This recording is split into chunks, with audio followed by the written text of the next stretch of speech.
Hello, this is Lainey Willard from Melodia Music Studio, and I wanted to make a video to give an overview of what an online piano lesson looks like. I know if you've never taken an online music lesson, it can be hard to conceptualize or think, well, how does that work? But the cool thing about doing online lessons is actually we can do everything in an online lesson that we would be able to do in an in-person one. And this I know because at the start of the COVID pandemic, I moved all of my in-person students online and found out, hey, this works just fine. So it was a learning experience for all of us, and now I'm a mostly online teacher. I teach students from different states all over the country, but also I teach quite a few local students online as well because, you know, there's no faster commute than just hopping on your computer and doing it there. And a lot of times it is easier for students because they're in their own environment. They have all their materials right there. No one ever forgets their lesson books unless they were carried off somewhere else on their instrument that they've been practicing. So I just kind of wanted to show what things look like on my end. For the student, all you need is a tablet or a computer set off to the side of your piano. I have lots of example images and instructions on my website. But that's about all you need. I have all the bells and whistles on my end. That and your books, which at the start of lessons, I take all the books you need, I bind them together in a binder for even easier access, and I send them to you in the mail. So that's everything that you have on your end. But I will be running through the format of a children or teenager lesson. Things are a little bit different, or I would say a little bit more freeform for adults. But as most of my students are children, I'll be going through that format. Though I do teach adults, and we have our own formats and things going on there. It is similar to this, just a little less rigid. So first thing I do is I check for practice tickets. So everybody has an assignment book, where at the end of the lesson, as you'll see, we write down the assignment for that week. And then during the week, I tell students to, let me pull up the page of the last student I wrote it with.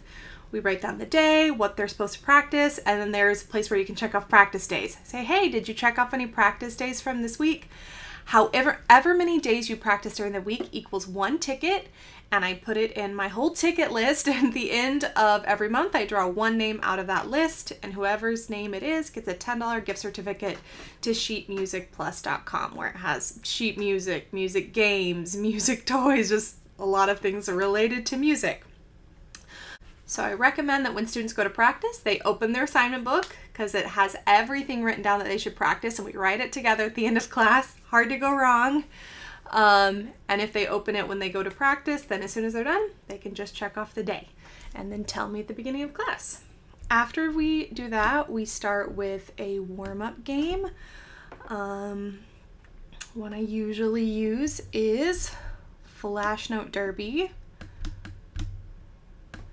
So we have our landmark notes. Landmark notes means like they're kind of like sight words for piano that we want to know that one off the top of our head.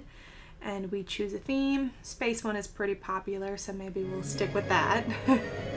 And do a quick little warm up identifying notes. So the student tells me, oh, that's a D. In this case, it's not a D. So the other spaceship got a hit on us. Oh, that's an F. It is an F. we healed our space injury. So they answer all the notes to see if you can win the space battle. Just to get our brains in piano mode, thinking, okay, what are my notes? What do I need to get me oriented?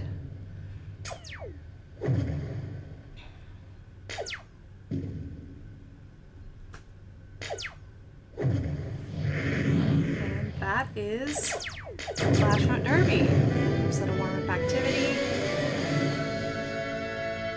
We won! And then any notes that we missed, we go over real quick with this alien. So that is the first warm-up activity. And we do a quick interval warm-up, which is similar. It's take us just a couple minutes, and then we are in piano mode, and we go through our books in the same order every single time. So we start with the theory book, which is like the workbook, and we don't have something assigned from each of these every week, but whatever we have assigned, we will go through them in this order.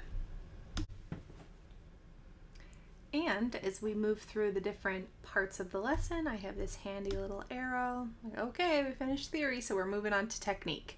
And every week we go in the same order, so it's easy to follow along. So you know where we are and what is coming next.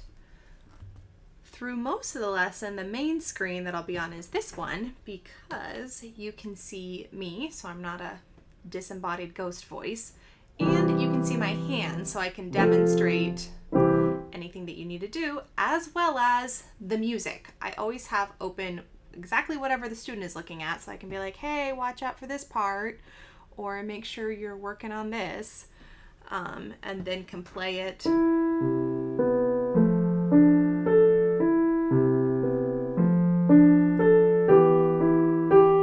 As an example, if you need it. So here's an example theory page. We just fill it out together. If the student didn't get a chance to fill it out, we do it together. If they did, I'll ask them the questions. And as we go through the assignment in this order, theory, technique, lesson, performance, we are trying to earn 5 challenge points, because as soon as we have 5 challenge points, it is time for a game. So this one I would have said, okay, here is a challenge point for having the first theory page done or going through it together. Then we had 2 theory pages in this lesson that I taught, so there would be another challenge point, 2 down, 3 to go. Then we played through our song, our lesson book song, Quiet Thoughts. Oh, there's a 3rd point. Then maybe we go through, looks like we color-coded this one according to the cake layers of musicianship, which is all the things we want to think about in a song. So we went through and color-coded it. Okay, there's another challenge point. And then we had a performance song.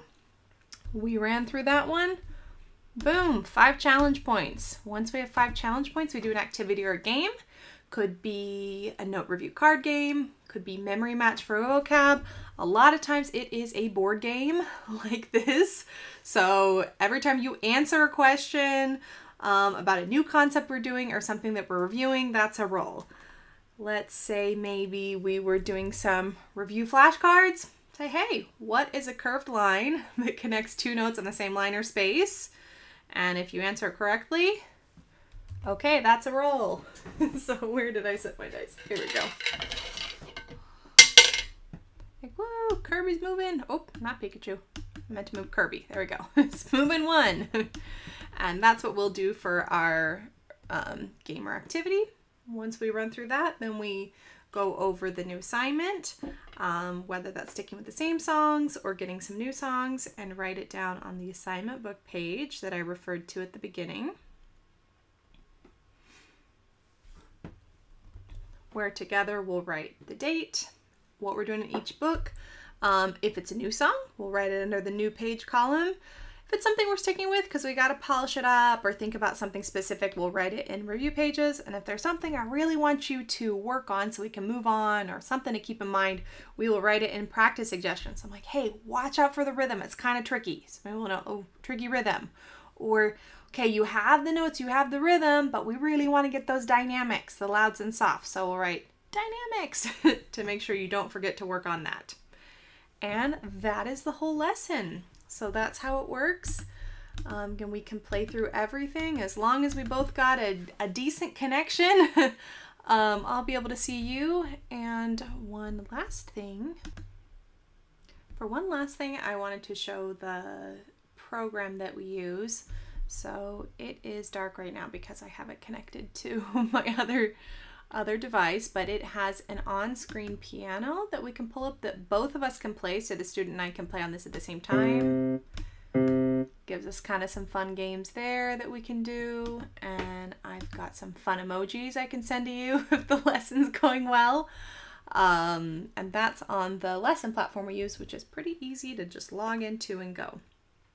Some other things while I'm here talking about lessons. Sometimes we do some Ingenious work. This is an app that the student can make their own account for at home. And it has a little bit of everything. We've got notes, rhythm, vocabulary.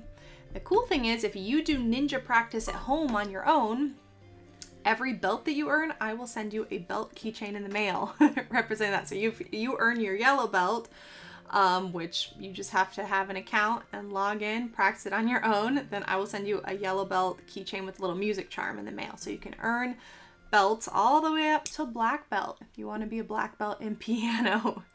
There is also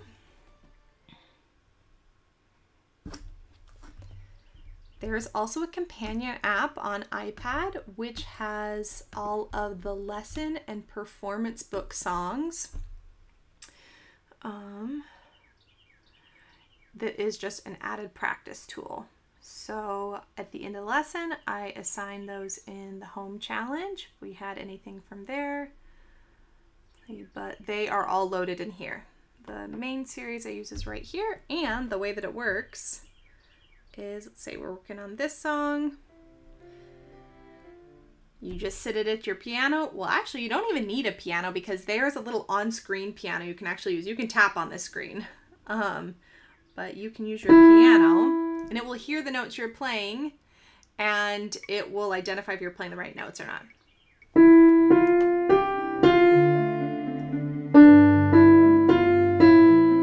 It's a little off sync, but because it's connected to my computer right now. But that's for you to practice at home, and you can go earn stars and go up in rank. And it has a bunch of pop songs too, and rock songs, really a little bit of everything. They've got some Disney.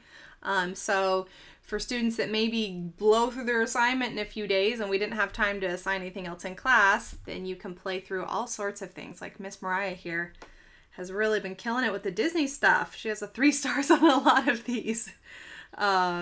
But there is more than that.